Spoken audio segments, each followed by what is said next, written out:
जरा सोचिए, अगर कोई आपसे कह दे 1 रुपए में 100 भेड़ बकरियां खरीद कर दिखाओ, तो आप हंसेंगे या हार मान लेंगे।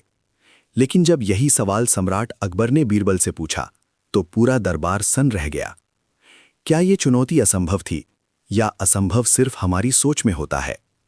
जानिए बीरबल की वो चौंकाने वाली चाल, जो इतिहास में आज भी मिसाल है। आप देख रहे हैं द वर्ल्ड हिस्ट्री, जहां इतिहास सिर्फ सुनाया नहीं जाता, जिंदा किया जाता है। अकबर ने दी बीरबल को अनोखी चुनौती, 1 रुपए में 100 भेड़ बकरियां। मुगल दरबार में उस दिन कुछ अलग सी हलचल थी। संगमरमर के विशाल स्तंभों के बीच दरबार सजा हुआ था। रेशमी कालीनों पर दरबारी बैठे थे और सिंहासन पर सम्राट अकबर गंभीर मुद्रा में विराजमान थे। उनकी आंखों में आज कुछ अलग चमक थी, जैसे किसी नए खेल की शुरुआत होने वाली हो। दरबार में मौजूद सभी जानते थे कि जब अकबर की आंखों में ऐसी चमक होती है, तो कोई ना कोई अनोखी चुनौती जरूर सामने आने वाली है। बीरबल हमेशा की तरह शांत और मुस्कुराते हुए दरबार के एक कोने में खड़े थे। उन्हें आभास हो गया था कि आज फिर बुद्धि की परीक्षा ली जाएगी। अकबर ने धीरे धीरे दरबार पर नजर दौड़ाई और बोले, बीरबल। पूरा दरबार एकदम शांत हो गया। जहां पनाह। बीरबल ने आदर से सिर झुकाया। अकबर बोले, आज मैं तुम्हें ऐसी चुनौती देने जा रहा हूं जो सुनने में तो असंभव लगेगी, पर मुझे विश्वास है कि तुम इसका कोई ना कोई मार्ग निकाल ही लोगे।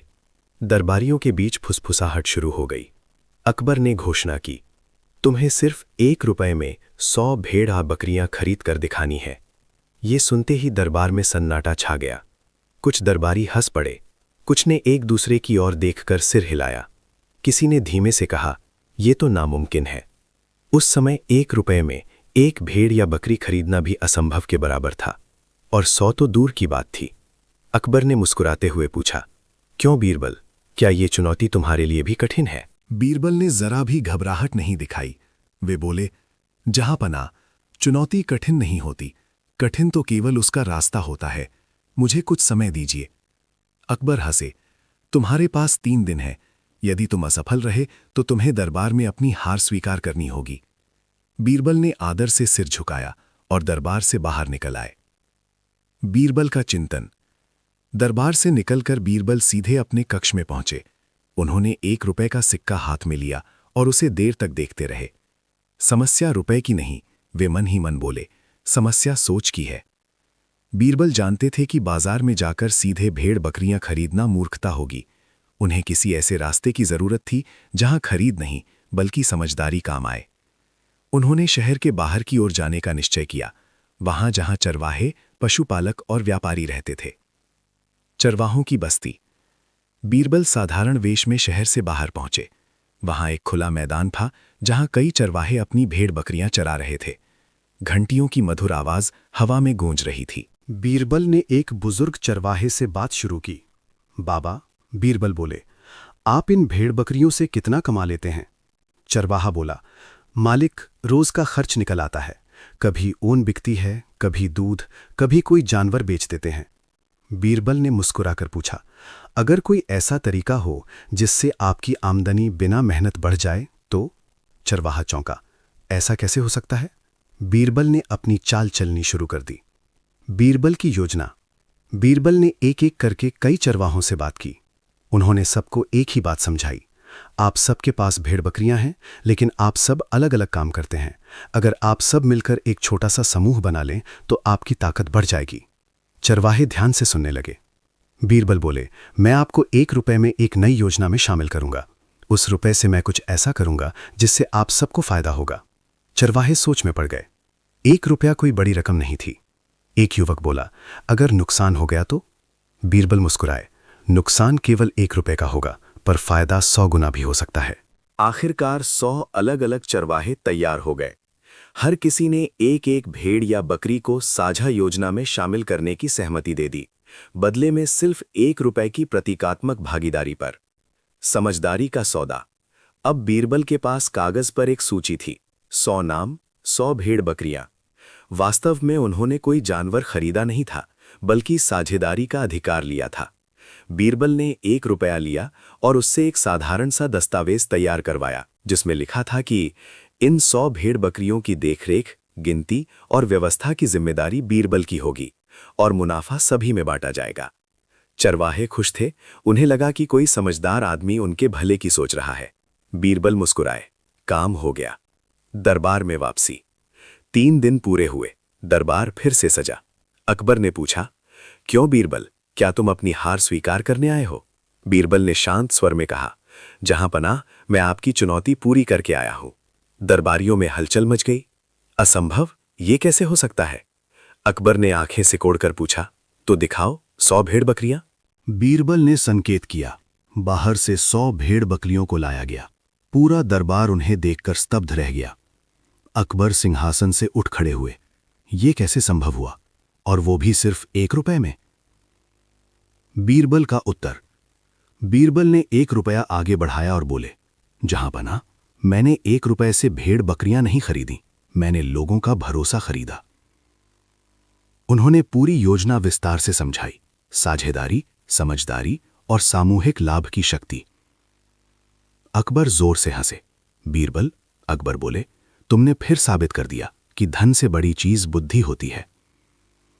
दरबार तालियों से गूंज उठा।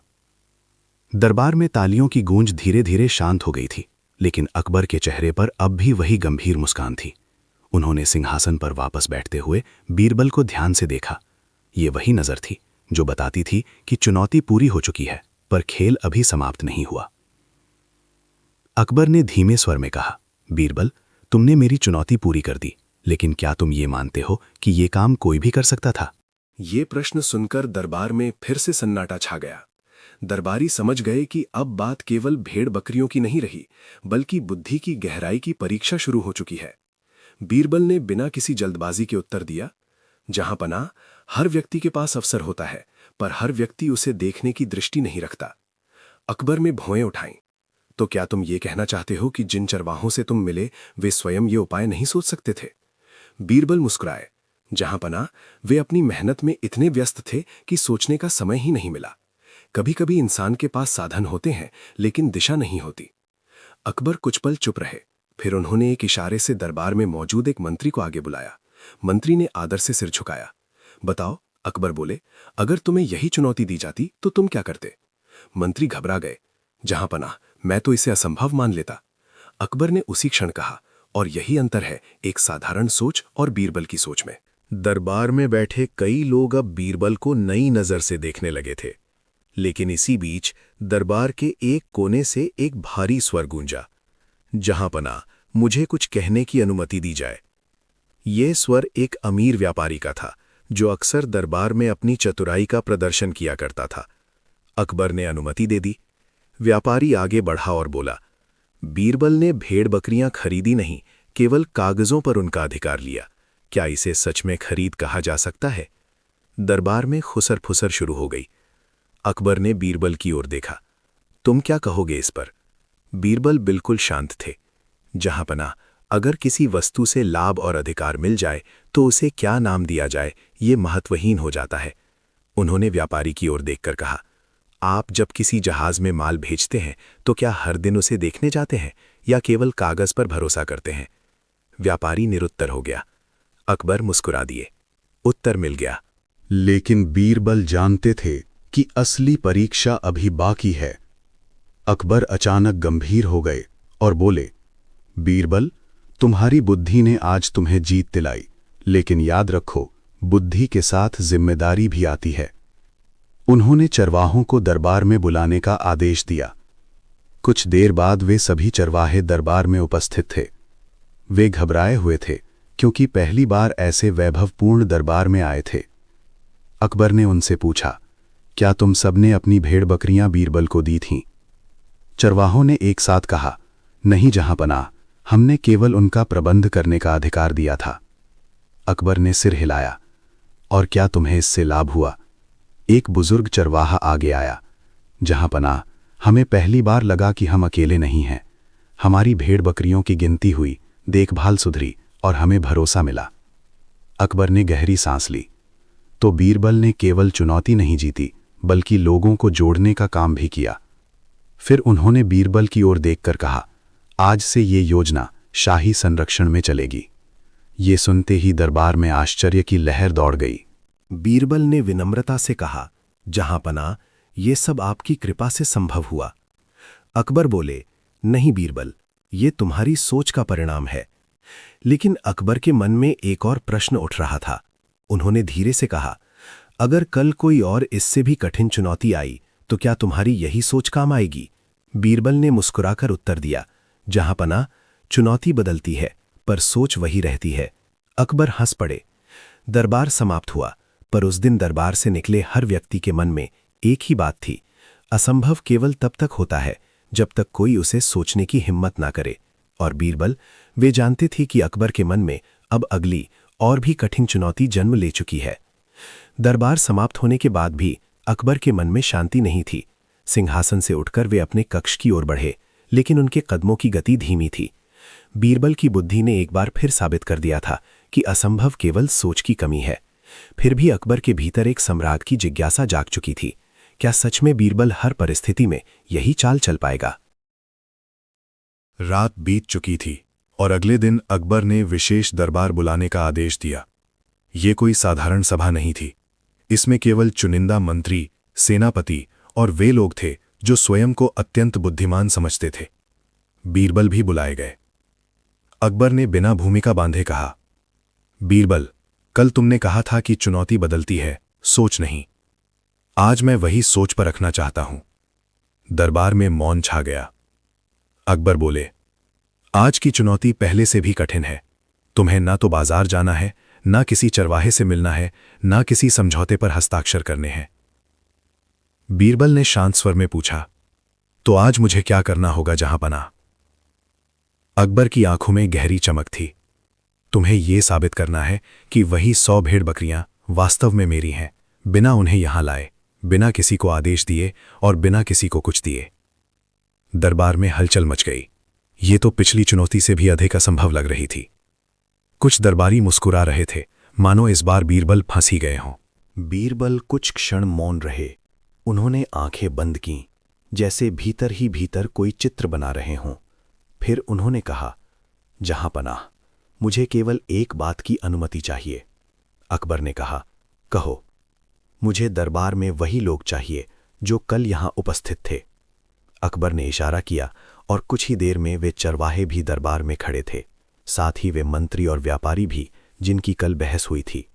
अकबर ने कहा, अब बोलो। बीरबल आगे बढ़े और दरबारियों की ओर मुखातिब हुए। आप सबसे मैं एक छोटा सा प्रश्न पूछना चाहता हूं। यदि किसी वस्तु की रक्षा की जिम्मेदारी किसी व्यक्ति को दी जाए तो क्या वो वस्तु उसी की मानी जाती है? एक मंत्री बोला, जब तक जिम्मेदारी है तब तक अधिकार भी है। बीरबल मुस्कुराए। फिर उन्होंने चरवाहों से पूछा, आप अपनी भेड़ बकरियों की सुरक्षा और व्यवस्था किसे सौंप चुके हैं? चरवाहों ने एक साथ कहा, बीरबल को। बीरबल ने अकबर की ओर देखा, जहांपनाह, जब तक ये भेड़ बकरियां मेरे संरक्षण में हैं तब तक इनका हिसाब, व्यवस्था और लाभ आपके आदेश से चलता है। अकबर ने भौएं उठाईं। इससे ये कैसे सिद्ध हुआ कि वे मेरी हैं? बीरबल ने तुरंत उत्तर दिया, जहांपनाह, क्योंकि आपने कल ही ये योजना शाही संरक्षण में लेने की घोषणा की थी। दरबार में सन्नाटा छा गया। अकबर को वो क्षण याद आ गया जब उन्होंने स्वयं कहा था कि ये योजना अब राज्य की देखरेख में चलेगी। बीरबल बोले, जिसकी आज्ञा सर्वोपरि हो वही वास्तविक स्वामी होता है। दरबारियों के चेहरों पर विस्मय था। अकबर कुछ पल चुप रहे, फिर धीरे धीरे हंसने लगे।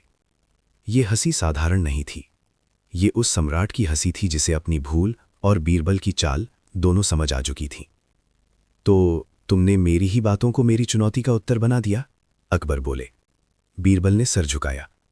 जहांपनाह, बुद्धि वही होती है जो परिस्थिति को उसके ही नियमों से बांध दे। लेकिन अकबर अभी पूरी तरह संतुष्ट नहीं हुए थे। उन्होंने अंतिम चाल चली। अच्छा, अकबर बोले, मान लिया कि वे भेड़ बकरियां मेरी हुई। अब बताओ, अगर मैं कहूं कि आज ही उन्हें बेच दिया जाए तो क्या वे वास्तव में बिक जाएंगी? ये प्रश्न सुनकर कई दरबारी हंस पड़े। बीरबल के चेहरे पर हल्की मुस्कान आई। जहांपनाह, अगर आप आज्ञा दें तो वे बिक सकती हैं, लेकिन लाभ आपको नहीं बल्कि उन चरवाहों को मिलेगा। अकबर चौंके, वो कैसे? बीरबल बोले, क्योंकि स्वामित्व शक्ति देता है पर धर्म जिम्मेदारी देता है। आपने स्वामित्व लिया था पर अधिकार का दुरुपयोग नहीं। अकबर इस उत्तर पर पूरी तरह मौन हो गए। कुछ देर बाद वे सिंहासन से उठे और बीरबल के पास आकर बोले, आज तुमने मुझे ये सिखाया कि असली सम्राट वही होता है जो अपनी शक्ति पर नियंत्रण रखे। पूरा दरबार नतमस्तक हो गया। अकबर ने घोषणा की, आज से बीरबल की बुद्धि केवल दरबार की शोभा नहीं बल्कि राज्य की नींव है। बीरबल ने विनम्रता से कहा, जहांपना, बुद्धि तभी फलती है जब उसे करुणा का साथ मिले। दरबार समाप्त हुआ, लेकिन उस दिन की बात वर्षों तक कही जाती रही कि कैसे 1 रुपए से शुरू हुई चुनौती ने यह साबित कर दिया कि सोच सही हो तो नियम भी रास्ता बन जाते हैं। और अकबर जानते थे, अगली बार जब वे चुनौती देंगे तो उन्हें स्वयं भी सोचना पड़ेगा। दरबार समाप्त होने के बाद अकबर देर तक अकेले बैठे रहे। विशाल कक्ष में दीपक की लौ स्थिर थी, पर उनके मन में विचारों की आंधी चल रही थी। बीरबल ने आज केवल एक चुनौती नहीं जीती थी, उसने सत्ता, अधिकार और नैतिकता के बीच का अंतर भी दिखा दिया था। अकबर को यह स्वीकार करना पड़ा कि बीरबल की बुद्धि अब केवल दरबार तक सीमित नहीं रही, वो सीधे शासन की आत्मा को छूने लगी थी। लेकिन हर चमकती बुद्धि के साथ ईर्ष्या भी जन्म लेती है। दरबार के कुछ पुराने अमीर और प्रभावशाली लोग, जो स्वयं को अकबर के सबसे निकट मानते थे, अब असहज हो चुके थे। उन्हें लगने लगा था कि बीरबल की बढ़ती प्रतिष्ठा उनके प्रभाव को कम कर रही है। वे अकबर की प्रशंसा नहीं बल्कि बीरबल की हर जीत में अपनी हार देखने लगे थे। उसी रात एक गुप्त सभा बुलाई गई। ये सभा किसी खुले कक्ष में नहीं बल्कि पत्थरों से घिरे एक शांत कमरे में हुई, जहां शब्द भी दीवारों से टकराकर लौट आते थे। वहां 5 लोग बैठे थे, मंत्री, व्यापारी, एक सैन्य सलाहकार और 2 ऐसे व्यक्ति जिनकी पहचान दरबार में बहुत कम लोग जानते थे, पर जिनका प्रभाव बहुत गहरा था। एक मंत्री ने धीमी आवाज में कहा, अगर बीरबल इसी तरह हर चुनौती जीतता रहा तो कल अकबर भी बिना पूछे कोई निर्णय नहीं ले पाएंगे। दूसरे ने कहा, बीरबल को हराना आसान नहीं, पर उसे गलत सिद्ध किया जा सकता है। तीसरा व्यक्ति मुस्कुराया, बुद्धि को बुद्धि से नहीं परिस्थिति से हराया जाता है। योजना बनने लगी। अगले दिन अकबर ने दरबार बुलाया। यह कोई उत्सव नहीं था, ना ही चुनौती का दिन घोषित किया गया था। फिर भी दरबार में अजीब सी गंभीरता थी। बीरबल भी उपस्थित थे, लेकिन उन्हें आभास हो गया था कि आज कुछ अलग होने वाला है। अकबर ने सीधे कहा, बीरबल, कल तक तुमने बुद्धि से हर प्रश्न का उत्तर दिया, लेकिन आज मैं तुम्हें बुद्धि से नहीं बल्कि निर्णय से परखना चाहता हूं। बीरबल ने सिर झुकाया, जहांपनाह की आज्ञा सर्वोपरि है। अकबर ने इशारा किया और एक सैनिक आगे आया। उसके साथ एक व्यक्ति था, थका हुआ, धूल से भरा, आंखों में डर और चेहरे पर अपराध बोध। अकबर बोले, ये व्यक्ति उन चरवाहों में से एक है जिनकी भेड़ बकरियां तुम्हारी योजना में थीं। इस पर आरोप है कि इसने शाही संपत्ति से एक बकरी चोरी कर ली। दरबार में खलबली मच गई। बीरबल चौंके नहीं, लेकिन गंभीर हो गए। अकबर ने कहा, अगर वो योजना शाही संरक्षण में थी तो चोरी शाही संपत्ति की मानी जाएगी। कानून के अनुसार इसे कठोर दंड मिलना चाहिए। बीरबल समझ गए, ये केवल चोरी का मामला नहीं था, ये उनकी पूरी योजना, उनकी सोच और उनकी नैतिकता की परीक्षा थी। अकबर ने पूछा, अब बताओ बीरबल, क्या दंड दिया जाए? दरबारियों की आंखें चमक उठीं। यही वो क्षण था जिसका वे इंतजार कर रहे थे। अगर बीरबल कठोर दंड कहते तो वे करुणा खो देते, अगर नरमी दिखाते तो कानून कमजोर पड़ता। बीरबल कुछ क्षण मौन रहे। पूरा दरबार सांस रोके देख रहा था। फिर बीरबल ने उस चरवाहे से पूछा, तुमने बकरी क्यों चुराई? चरवाहे की आंखों से आंसू बह निकले। मालिक, मेरा बच्चा बीमार था, मेरे पास कुछ नहीं था। मैंने सोचा एक बकरी ले लूं, बाद में लौटा दूंगा। दरबार में कुछ लोग पिघल गए, पर कुछ के चेहरे कठोर हो गए। अकबर ने कहा, कानून भावना नहीं देखता बीरबल। बीरबल ने सिर हिलाया, और शासन केवल कानून से नहीं चलता जहांपनाह। ये उत्तर सुनकर सन्नाटा छा गया। बीरबल बोले, अगर इसे दंड दिया गया तो ये कानून की जीत होगी, लेकिन विश्वास की हार। और अगर इसे छोड़ दिया गया तो ये करुणा की जीत होगी, लेकिन नियम की हार। अकबर ने पूछा, तो समाधान क्या है? बीरबल ने गहरी सांस ली। दंड भी हो और सुधार भी।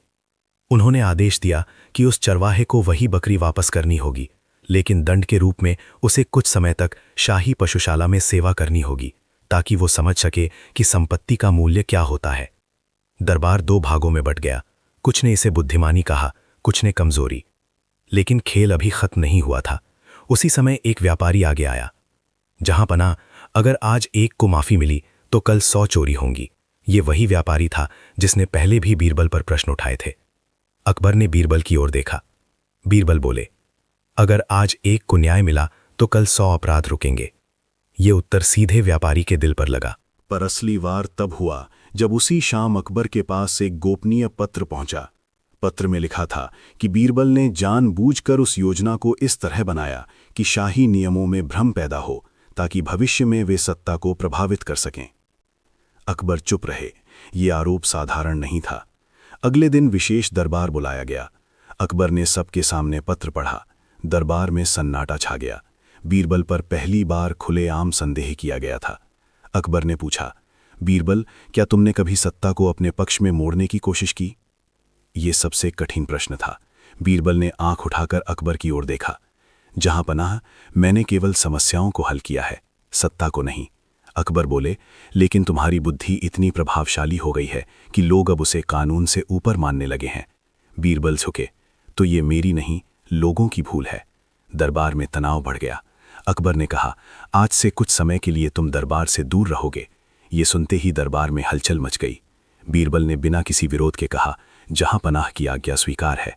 वे मुड़े और धीरे धीरे दरबार से बाहर चले गए। कुछ लोग संतुष्ट थे, कुछ को लगा कि न्याय नहीं हुआ। बीरबल का ये जाना हार नहीं था, ये उस कहानी का सबसे गहरा मोड़ था। शहर के बाहर साधारण जीवन में रहते हुए बीरबल ने वही देखा जो सिंहासन से दिखाई नहीं देता, लोगों की पीड़ा, उनकी उम्मीदें और उनके डर। उन्होंने जाना कि बुद्धि का असली मूल्य तभी है जब वो जनता के बीच रहे। उधर दरबार में निर्णय लेने कठिन होते चले गए। अकबर को पहली बार महसूस हुआ कि बीरबल की अनुपस्थिति केवल एक व्यक्ति की नहीं, बल्कि सोच की कमी है। कुछ ही समय में वही मंत्री जो बीरबल के जाने से खुश थे, उलझनों में फंसने लगे। अकबर समझ गए थे। एक दिन उन्होंने कहा, जिसने प्रश्न हल करना सिखाया उसे दूर करना आसान था, लेकिन उसके बिना प्रश्न बढ़ गए। और उसी क्षण उन्होंने बीरबल को वापस बुलाने का आदेश दिया। लेकिन बीरबल लौटे तो पहले जैसे नहीं थे। उनके चेहरे पर अनुभव की गंभीरता थी। अकबर ने कहा, अब अंतिम चुनौती। बीरबल ने उत्तर दिया, अब मैं चुनौती नहीं, जिम्मेदारी समझता हूं। अकबर मुस्कुराए। ये कहानी यहीं समाप्त नहीं होती, क्योंकि बीरबल की सबसे बड़ी परीक्षा अभी बाकी है, जब बुद्धि को सत्ता के साथ नहीं बल्कि स्वयं के विरुद्ध खड़ा होना पड़ेगा। और वही परीक्षा आने वाले भाग में इतिहास बदल देगी। बीरबल के लौटने के बाद दरबार में एक अजीब सी शांति छा गई थी। वो शांति उत्सव की नहीं थी, बल्कि तूफान से पहले की खामोशी जैसी थी। अकबर के चेहरे पर गंभीरता थी और बीरबल की आंखों में अनुभव की गहराई। दोनों जानते थे कि अब जो होने वाला है वो किसी साधारण चुनौती से कहीं आगे होगा। अकबर ने दरबार को देखा। वही चेहरे, वही स्तंभ, वही सिंहासन, पर सब कुछ बदला हुआ लग रहा था। उन्होंने धीरे से कहा, बीरबल, तुमने अब तक हर चुनौती में यह साबित किया कि बुद्धि से असंभव को संभव किया जा सकता है। लेकिन आज मैं तुम्हें उस जगह ले जाना चाहता हूं जहां बुद्धि भी अकेली पड़ जाती है। बीरबल ने सिर झुकाया। जहां पनाह, जहां प्रश्न होगा वहीं उत्तर खोजने का प्रयास होगा। अकबर ने संकेत किया। 2 सैनिक आगे आए और उनके बीच एक व्यक्ति था, मध्यम आयु का, साधारण वेश में, पर चेहरे पर गहरा भय और भीतर छिपा हुआ अहंकार। दरबार में कुछ लोग उसे पहचान गए। वो वही व्यापारी था जो पहले भी कई बार बीरबल की योजनाओं पर प्रश्न उठा चुका था। अकबर ने कहा, इस व्यक्ति पर आरोप है कि इसने शाही योजनाओं का लाभ उठाकर निजी संपत्ति बनाई, लोगों को भ्रमित किया और राज्य को हानि पहुंचाई। दरबार में खलबली मच गई। व्यापारी कांपने लगा। अकबर ने आगे कहा, पर समस्या ये है कि इसके विरुद्ध कोई ठोस प्रमाण नहीं है, केवल परिस्थितियां हैं, संकेत हैं और लोगों की शिकायतें हैं। फिर अकबर ने बीरबल की ओर देखा। अब मैं ये निर्णय तुम्हें सौंपता हूं। अगर तुम इसे दोषी ठहराते हो और बाद में ये निर्दोष निकला तो अन्याय होगा, और अगर तुम इसे छोड़ देते हो और ये दोषी हुआ तो राज्य को हानि होगी। ये वो क्षण था जहां पूरी कथा आकर ठहर गई थी। बीरबल समझ गए कि ये केवल व्यापारी का मामला नहीं है, ये न्याय की आत्मा का प्रश्न है। बीरबल कुछ देर चुप रहे। उन्होंने व्यापारी को देखा, फिर दरबारियों को, फिर अकबर को। उन्होंने कहा, जहांपनाह, न्याय केवल दंड देने का नाम नहीं है, बल्कि सत्य को सामने लाने का मार्ग है। अकबर ने पूछा, तो सत्य कैसे सामने आएगा जब प्रमाण ही नहीं है? बीरबल ने धीरे से कहा, जब दोषी स्वयं अपना भार उठा न सके। दरबार में सन्नाटा छा गया। बीरबल व्यापारी के पास गए। क्या तुम स्वयं को निर्दोष मानते हो? व्यापारी ने तुरंत कहा, हाँ, मैं निर्दोष हूं। बीरबल मुस्कुराए। तो क्या तुम अपने कर्मों की जांच के लिए तैयार हो? व्यापारी हिचकिचाया, कैसी जांच? बीरबल ने कहा, आज से 30 दिन तक तुम्हें उसी तरह व्यापार करना होगा, लेकिन बिना किसी लाभ के। जो भी लाभ होगा वो राज्य के खजाने में जाएगा। दरबार चौंक गया। व्यापारी बोला, ये अन्याय है। बीरबल ने शांत स्वर में कहा, अगर तुम निर्दोष हो तो तुम्हें डर किस बात का है? सत्य को समय की आवश्यकता होती है, चाल की नहीं। अकबर ने कुछ सोचकर आदेश दिया कि बीरबल की शर्त स्वीकार की जाए। 30 दिन बीते। उन 30 दिनों में व्यापारी का व्यवहार बदल गया। पहले जहां वो लोगों को भ्रमित करता था, अब वो हर सौदे में सावधान रहने लगा। लेकिन भीतर का लालच दबा नहीं। उसने फिर से वही पुराने रास्ते अपनाने शुरू कर दिए, ये सोचकर कि अब कोई देख नहीं रहा, पर बीरबल देख रहे थे। 30वें दिन व्यापारी स्वयं टूट गया। उसने स्वीकार किया कि उसने योजनाओं का दुरुपयोग किया था, लोगों को गुमराह किया था और अपने लाभ के लिए नियमों को मोड़ा था। दरबार में गहरी निस्तब्धता थी। अकबर ने बीरबल की ओर देखा। अब क्या दंड हो? बीरबल ने कहा, दंड से पहले सुधार। उन्होंने सुझाव दिया कि व्यापारी की संपत्ति का एक भाग उन लोगों में बांटा जाए जिन्हें नुकसान हुआ था, और उसे जीवन भर ये याद दिलाने के लिए साधारण व्यापार करने दिया जाए कि धन से बड़ा मूल्य विश्वास होता है। अकबर ने आदेश स्वीकार किया, लेकिन तभी एक मंत्री आगे आया। जहांपनाह, अगर हर अपराधी को सुधार का अवसर मिलेगा तो कानून का डर खत्म हो जाएगा। बीरबल ने मंत्री की ओर देखा। डर से राज्य चलता है पर स्थिर नहीं रहता, समझ से राज्य चलता है और टिकता है। अकबर ने गहरी सांस ली। फिर उन्होंने वो प्रश्न पूछा जो सबसे कठिन था। बीरबल, अगर कल कोई तुम्हारे विरुद्ध भी ऐसे ही आरोप लगाए और प्रमाण ना हो, तो क्या तुम स्वयं को उसी न्याय के लिए प्रस्तुत करोगे? पूरा दरबार सांस रोके देख रहा था। बीरबल ने बिना एक क्षण सोचे कहा, हां जहांपनाह। अकबर की आंखें भर आईं। यही उत्तर तुम्हारी सबसे बड़ी जीत है। अकबर सिंहासन से उठे। आज मैं ये घोषणा करता हूं कि राज्य में बुद्धि को शक्ति से नहीं बल्कि धर्म से बांधा जाएगा। दरबार नतमस्तक हो गया। अकबर ने कहा, बीरबल, आज से तुम केवल मेरे मंत्री नहीं बल्कि मेरे निर्णयों का दर्पण हो। बीरबल झुके, और आप जहांपनाह उस दर्पण में देखने का साहस रखते हैं। दरबार समाप्त हुआ। उस दिन के बाद कभी किसी ने बीरबल से ये नहीं पूछा कि असंभव कैसे संभव होता है। लोग जान गए थे कि असंभव का रास्ता बुद्धि से नहीं बल्कि सत्य, करुणा और जिम्मेदारी से बनता है। और यही कारण था कि 1 रुपए से शुरू हुई वो कहानी सदियों तक लोगों को ये सिखाती रही कि राज्य धन से नहीं, डर से नहीं, बल्कि सही सोच और सही निर्णय से चलता है। और बीरबल, वे इतिहास में केवल बुद्धिमान नहीं बल्कि न्यायप्रिय बनकर अमर हो गए। बीरबल के जीवन में अब शांति थी, पर वो शांति स्थिर नहीं थी। वो ऐसी शांति थी जो भीतर बहुत कुछ देख चुकी हो। दरबार में उनका स्थान पहले से कहीं अधिक सम्मानित हो गया था, लेकिन उसी सम्मान के साथ एक अदृश्य बोझ भी आ गया था। लोग अब बीरबल की ओर केवल समाधान के लिए नहीं बल्कि अंतिम सत्य के लिए देखने लगे थे। और जब किसी व्यक्ति को सत्य का प्रतीक मान लिया जाए, तब उसकी सबसे छोटी चूक भी सबसे बड़ा अपराध बन जाती है। अकबर ये बात समझते थे। वे जानते थे कि उन्होंने बीरबल को केवल शक्ति नहीं दी, बल्कि उन्हें एक ऐसी जगह पर खड़ा कर दिया है जहां गिरने की गुंजाइश नहीं होती। एक दिन अकबर ने बीरबल को अकेले में बुलाया। कोई दरबार नहीं था, कोई मंत्री नहीं था, केवल 2 कुर्सियां थीं और उनके बीच मौन। अकबर ने कहा, बीरबल, क्या तुम्हें कभी डर लगता है? ये प्रश्न अचानक था। बीरबल ने कुछ पल सोचा। जहांपनाह, डर तब लगता है जब हम कुछ छिपाते हैं। मैंने कुछ छिपाया नहीं। अकबर ने धीरे से सिर हिलाया। और अगर सच ही सबसे बड़ा खतरा बन जाए? बीरबल चुप रहे। उन्हें समझ आ गया था कि ये कोई साधारण बातचीत नहीं है। अकबर बोले, राज्य के सीमावर्ती इलाकों से समाचार आए हैं। वहां कुछ लोग मेरे नाम पर फैसले सुना रहे हैं। वे कहते हैं कि वे बीरबल की सोच से प्रेरित हैं। बीरबल के चेहरे पर पहली बार चिंता आई। वे कौन हैं? उन्होंने पूछा। कुछ साधारण लोग, कुछ महत्वाकांक्षी नेता और कुछ ऐसे जो सत्ता को धर्म का नाम देकर मोड़ना चाहते हैं, अकबर ने कहा। बीरबल ने गहरी सांस ली। जहांपनाह, अगर मेरी सोच का उपयोग गलत दिशा में हो रहा है तो वो मेरी सबसे बड़ी विफलता होगी।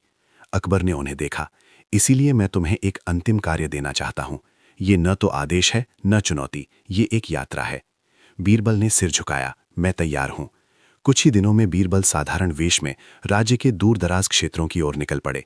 उनके साथ न तो सैनिक थे न ही शाही पहचान। वे केवल एक यात्री थे जो लोगों को सुनना चाहता था। उन्होंने गांव देखे, कस्बे देखे और ऐसे स्थान देखे जहां अकबर का नाम तो पहुंचा था पर न्याय नहीं। उन्होंने देखा कि कैसे कुछ लोग बीरबल का नाम लेकर अपने फैसले थोप रहे थे। वे कहते थे कि ये वही है जो बीरबल चाहते।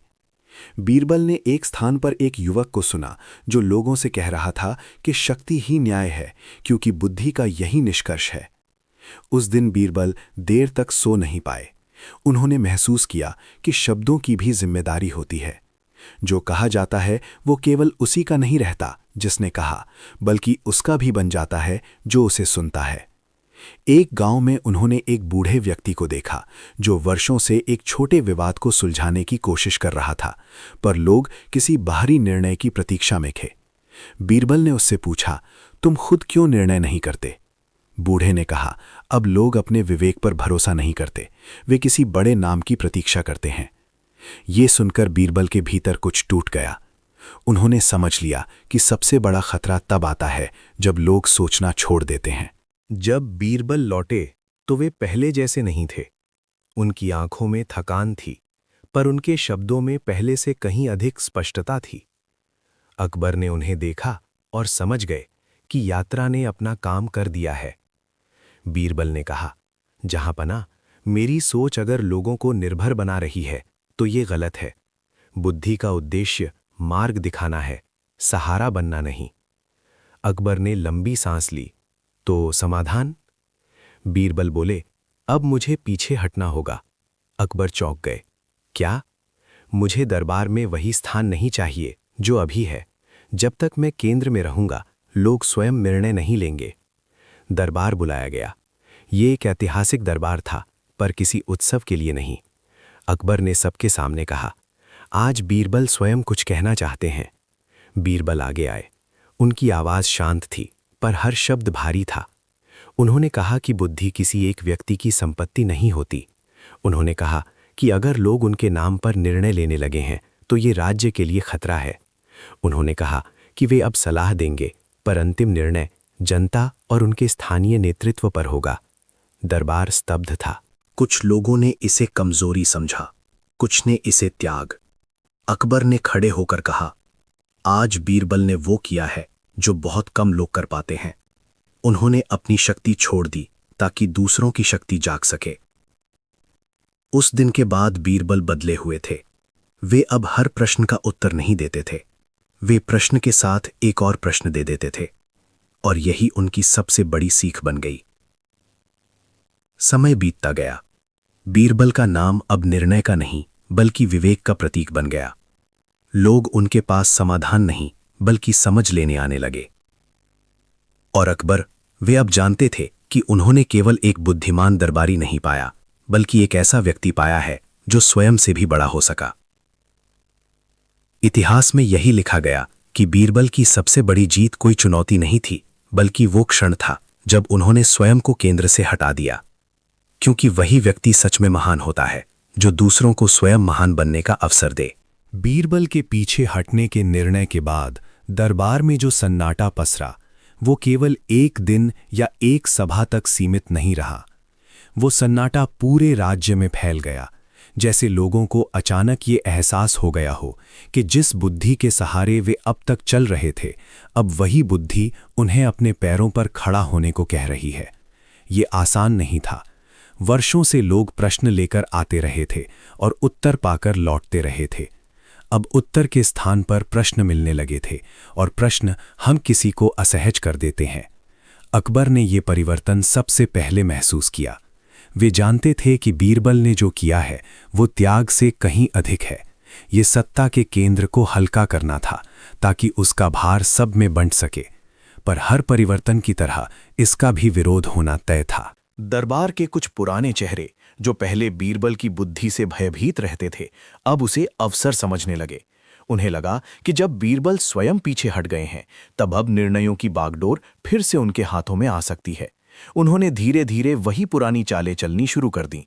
शब्दों को मोड़ना, आदेशों को अपने पक्ष में समझाना और लोगों की अनिश्चितता का लाभ उठाना।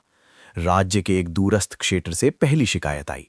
वहां 2 गांवों के बीच भूमि को लेकर विवाद था। पहले ऐसे मामलों में बीरबल की सोच का हवाला देकर न्याय किया जाता था, पर अब स्थानीय अधिकारी स्वयं निर्णय लेने से बच रहे थे। वे कहते थे कि जब तक ऊपर से कोई स्पष्ट आदेश ना आए, वे कुछ नहीं कर सकते। विवाद बढ़ता गया और बात हाथापाई तक पहुंच गई। अकबर ने यह समाचार सुना तो बीरबल को बुलाया। ये कोई औपचारिक बुलावा नहीं था, बल्कि एक सम्राट की चिंता थी। तुमने कहा था कि लोग स्वयं निर्णय करना सीखेंगे, अकबर ने कहा, पर वे निर्णय से बच रहे हैं। बीरबल ने शांत स्वर में उत्तर दिया, जहांपनाह, स्वतंत्रता का पहला चरण भ्रम होता है। जब सहारा हटता है तो लोग पहले गिरते हैं, फिर चलना सीखते हैं। अकबर ने उन्हें देखा। और अगर इस गिरने में बहुत कुछ टूट गया तो? बीरबल कुछ क्षण चुप रहे। तब ये मेरी परीक्षा होगी कि मैं हस्तक्षेप करूं या प्रतीक्षा। अकबर समझ गए कि बीरबल स्वयं अपने ही सिद्धांतों के बीच खड़े हैं। उसी समय दरबार में एक युवक आया। वो साधारण वेश में था, पर उसकी आंखों में दृढ़ता थी। उसने कहा कि वो उसी क्षेत्र से आया है जहां विवाद चल रहा है। उसने बताया कि लोग अब किसी एक नाम पर भरोसा नहीं करना चाहते, पर उन्हें यह भी नहीं पता कि भरोसा किस पर करें। बीरबल ने उसे ध्यान से सुना। फिर उन्होंने पूछा, तुम क्या चाहते हो? युवक बोला, मैं चाहता हूं कि आप हमें निर्णय ना दें, बल्कि निर्णय करना सिखाएं। ये सुनकर अकबर चौंक गए। बीरबल की आंखों में पहली बार हल्की सी मुस्कान आई। यही तो परिवर्तन का पहला संकेत है, बीरबल ने कहा। उन्होंने उस युवक के साथ उस क्षेत्र में जाने का निश्चय किया, बिना किसी शाही घोषणा के, बिना किसी अधिकार के प्रदर्शन के। वे फिर से साधारण यात्री बने, जैसे पहले हुए थे, पर इस बार उद्देश्य अलग था। अब उन्हें केवल देखना नहीं था, बल्कि दिशा देनी थी, बिना नेतृत्व का भार उठाए। जब वे वहां पहुंचे तो दोनों गांवों के लोग आमने सामने खड़े थे। क्रोध था, अविश्वास था और वर्षों की दबाई हुई नाराजगी थी। लोग बीरबल को पहचान गए, पर इस बार उन्होंने उनसे निर्णय नहीं मांगा। उन्होंने पूछा, अब क्या करें? बीरबल ने उत्तर नहीं दिया। उन्होंने दोनों पक्षों से एक एक व्यक्ति को आगे बुलाया और उनसे कहा कि वे अपने अपने गांव की कहानी स्वयं सुनाएं, बिना किसी बाधा के। पहली बार लोग एक दूसरे की बात सुन रहे थे, जवाब देने के लिए नहीं, बल्कि समझने के लिए। घंटों तक बातें होती रहीं, आरोप लगे, आंसू बहे और धीरे धीरे शब्दों के पीछे छिपे डर सामने आने लगे। अंत में बीरबल ने केवल एक वाक्य कहा, अब निर्णय तुम्हारा है। लोग चुप हो गए। ये क्षण कठिन था, पर कुछ देर बाद वही युवक आगे आया जिसने पहले बात की थी। उसने कहा कि दोनों गांव मिलकर भूमि को साझा करेंगे और भविष्य में विवाद को स्वयं सुलझाने का प्रयास करेंगे। ये कोई पूर्ण समाधान नहीं था, पर यह शुरुआत थी। जब बीरबल लौटे तो उन्होंने अकबर से कहा, जहांपनाह, आज मैंने जाना कि बुद्धि का सबसे कठिन कार्य उत्तर देना नहीं, बल्कि उत्तर न देना होता है। समय बीतता गया, राज्य में धीरे धीरे बदलाव आने लगे। हर जगह सफलताएं नहीं थीं, कहीं कहीं निर्णय गलत भी हुए, पर हर गलत निर्णय के साथ लोग कुछ सीखने लगे। वे अब ये नहीं कहते थे कि किसी और ने गलती की, बल्कि ये पूछते थे कि अगली बार बेहतर कैसे किया जाए। अकबर इन सबको देख रहे थे। उन्हें एहसास हुआ कि ये शासन अब पहले जैसा नहीं रहा। ये अधिक अस्थिर लग सकता था, पर भीतर से अधिक मजबूत हो रहा था। एक दिन अकबर ने अंतिम बार बीरबल को बुलाया। इस बार उनके चेहरे पर चिंता नहीं, बल्कि संतोष था। बीरबल, अकबर ने कहा, तुमने मुझे वो दे दिया है जो कोई मंत्री नहीं दे सकता था। बीरबल ने पूछा, क्या? मुझे अकेला नहीं छोड़ा, अकबर बोले। तुमने मुझे ऐसा राज्य दिया जहां मैं सब कुछ नियंत्रित नहीं करता, फिर भी सब कुछ चलता है। बीरबल ने सिर झुकाया। जहांपनाह, यही सबसे कठिन संतुलन है। उस दिन के बाद बीरबल और अकबर के बीच बातचीत कम हुई, पर समझ गहरी होती चली गई। बीरबल अब पर्दे के पीछे थे। वे दिखाई कम देते थे, पर उनकी सोच हर जगह महसूस की जाती थी, बिना नाम के, बिना श्रेय के। लोगों ने धीरे धीरे ये समझ लिया कि बीरबल की सबसे बड़ी कहानी कोई चतुराई नहीं थी, कोई चुनौती नहीं थी, बल्कि वो क्षण था जब उन्होंने स्वयं को पीछे कर लिया। और इतिहास ने यही लिखा कि जिस राज्य में एक व्यक्ति सबसे बुद्धिमान कहलाता था, वहां सबसे बड़ा परिवर्तन तब आया जब उस व्यक्ति ने कहा, अब सोच सबकी होगी। ये अंत नहीं था, ये आरंभ था। समय अब तेजी से नहीं, बल्कि गहराई से बह रहा था। राज्य चलता रहा, लोग जीते रहे, विवाद उठते रहे और सुलझते भी रहे। पर एक बात बदल चुकी थी। अब हर प्रश्न के उत्तर के लिए लोग दरबार की ओर नहीं देखते थे। वे पहले अपने भीतर झांकते थे, फिर एक दूसरे की ओर। बीरबल अब भी राज्य में थे, पर उनकी उपस्थिति हवा जैसी हो गई थी। दिखाई नहीं देती थी, पर उसका असर हर सांस में महसूस होता था। वे ना तो आदेश देते थे, ना ही निर्णय सुनाते थे। जब कभी कोई उनके पास आता, वे पहले सुनते थे, फिर पूछते थे और अंत में चुप हो जाते थे। उस चुप्पी में ही लोग अपने उत्तर ढूंढ लेते थे। अकबर ये सब देख रहे थे। उन्होंने शासन के कई वर्ष देखे थे, सत्ता के कई रूप देखे थे, पर ये रूप नया था। ये ऐसा शासन था जिसमें सम्राट की शक्ति कम नहीं हुई थी, बल्कि बट गई थी। और बटी हुई शक्ति कमजोर नहीं होती, ये अकबर अब समझ चुके थे। एक संध्या अकबर अपने कक्ष में अकेले बैठे थे। बाहर आकाश में बादल थे, ना घने ना हल्के, बीच की अवस्था में। बीरबल को बुलाया गया। ये बुलावा किसी चिंता का नहीं था, बल्कि एक अंतिम संवाद का था। बीरबल आए, वही शांत चाल, वही स्थिर आंखें। अकबर ने बिना भूमिका के पूछा, क्या तुम्हें लगता है कि लोग अब तुम्हारी आवश्यकता नहीं रखते? बीरबल ने उत्तर देने में जल्दबाजी नहीं की। उन्होंने खिड़की से बाहर देखा, फिर बोले, जहां पनाह, आवश्यकता और आदत में बहुत अंतर होता है। लोग अब आदत से बाहर आ रहे हैं। अकबर मुस्कुराए, और तुम्हारी आदत? बीरबल ने हल्की सी मुस्कान के साथ कहा, मेरी आदत प्रश्नों की थी, अब प्रश्न बहुत हैं। कुछ क्षण मौन रहा। फिर अकबर बोले, अगर इतिहास तुम्हें याद रखे तो कैसे रखे? बीरबल ने पहली बार सिर झुकाकर नहीं, बल्कि सीधा देखकर उत्तर दिया, अगर इतिहास मुझे भूल जाए और मेरी सोच को याद रखे तो वही पर्याप्त है। अकबर की आंखें नम हो गई।